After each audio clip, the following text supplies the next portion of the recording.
Hey, yeah, I'm here at the old US Customs House in New York City, built about 120 years ago.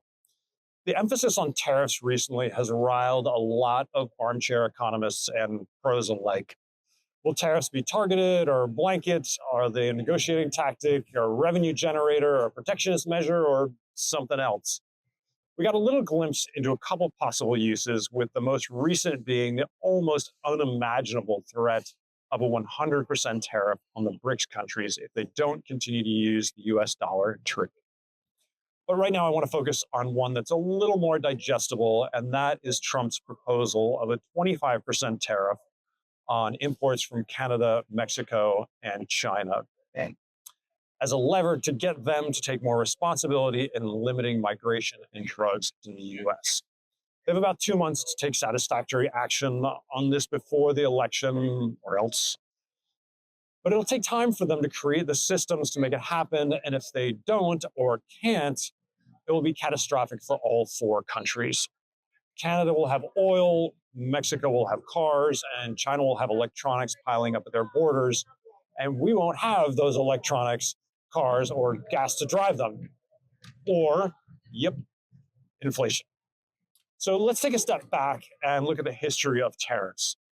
First major US tariff was the Tariff of Abomination, and you can tell from the kind of funny name, it was a really long time ago in 1828.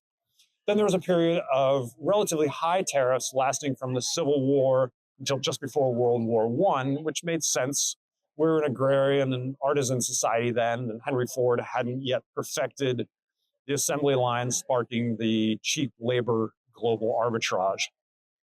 The one that gets talked about the most, of course, is the Smoot-Hawley Act, which was put in place to protect U.S. agriculture and manufacturing in 1930, which was credited with drastically worsening the Great Depression, decreasing imports and exports by about 67% as 25 countries retaliated.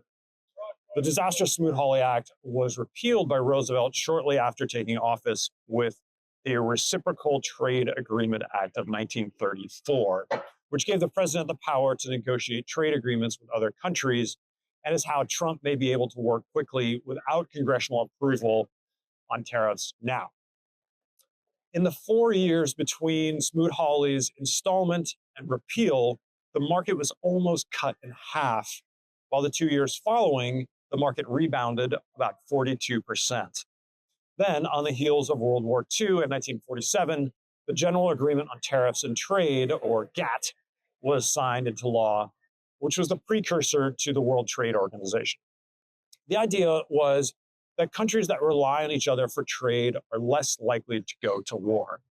This kind of sort of worked and was the start of the modern era of extremely low tariffs, falling from an average of about 20% in 1933 to a more recent average of about 2%. One of the misconceptions outside of the financial community is that the country manufacturing the goods will pay the tariff. Tariffs are paid by importers here in the US directly to the Treasury to spend on whatever the government wants to spend this revenue on. The pass-through rate on tariffs is about 95%. So if the cost of an imported laptop is, say, $500, and it gets hit with a 20% tariff, it will likely cost $595 after. This is why we do not have Chinese electric cars. There's a 100% tariff.